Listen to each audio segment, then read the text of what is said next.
Jajpur जिलार Binjharpur block मांगसड़ा ठारे उपनिबंधक कार्यालय रे एक नूतन अभिलेखागार गृह एवं कंप्यूटर प्रकोष्ठ को जाजपुर जिलापाल श्री अंबर कुमार कर उद्घाटन करिसेंती।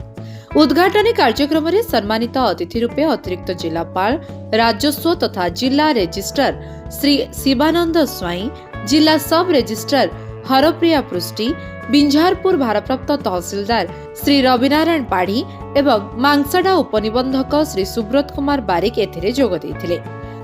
उद्घाटन करने सह जिलापाल श्री कर विभागीय अधिकारी मानक सह नूतन अभिलेख गृह और कंप्यूटर प्रकोष्ठ परिदर्शन करथिले। मोट 60 लाख टंका व्यय अटकଳରେ ଏହି नूतन गृह निर्माण कार्य नवेम्बर मासरे शेष होइथिला।